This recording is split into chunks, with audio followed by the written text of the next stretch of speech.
All right, last topic here. President Obama is heading to Capitol Hill Wednesday to huddle with top Democrats to defend the Affordable Care Act from repeal. Many consider the health care bill to be the president's legacy. Mr. Obama is also heading to Chicago next week to deliver his farewell address.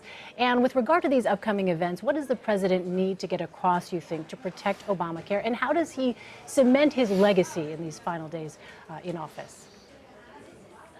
Well, certainly the meeting on Capitol Hill is sort of a tactical one. I mean, it certainly is about attempting to seal his legacy in terms of preserving at least some elements of the Affordable Care Act, Obamacare as it's often known.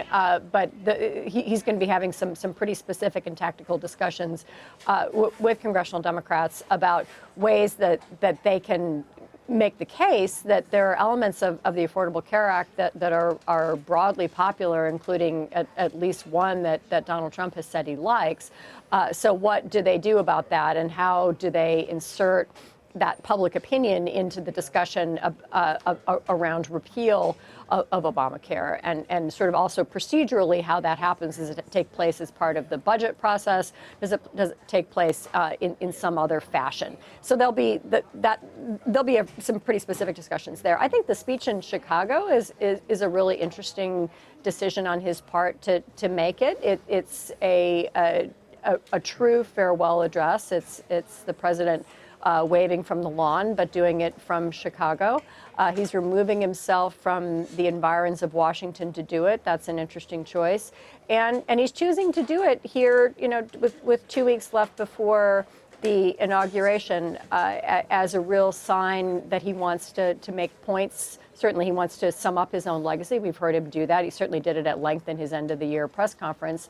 But he's also going, no doubt, to have a few words of warning for the incoming president, and he's going to do it from the sanctity of Chicago. Jamelle, what are your thoughts on that?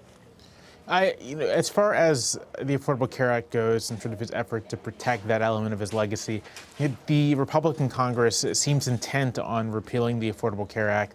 And at this point, I'm not sure there's anything Obama himself can do to prevent that outcome. I think the best thing the ACA has going for it in terms of its survival is just the fact that it's so entwined with the existing healthcare status quo, that simply repealing without offering any kind of replacement, which is kind of what's on the table right now. Republicans have yet to unveil a replacement and have suggested even delaying a replacement until after the next set of midterm elections or even after 2020. Repealing without replacing could throw the entire system into chaos.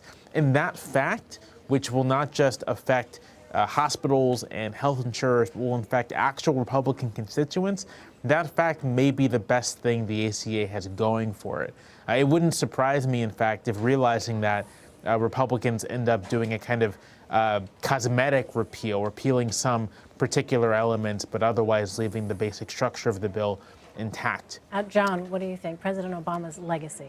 I think, President Obama giving a farewell address, it's been done before. It's not every president does one.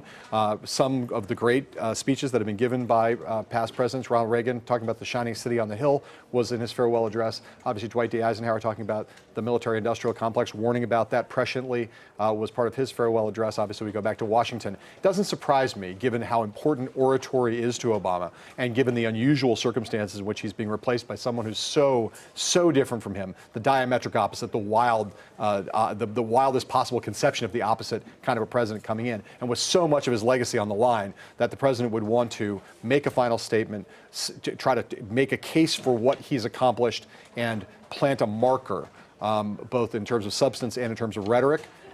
It seemed very much in keeping with the kind of president he is and the kind of moment we're in. All right, John Heilemann, Jamelle Bouie, and Anne Gearan, thank you all so much. Thank you.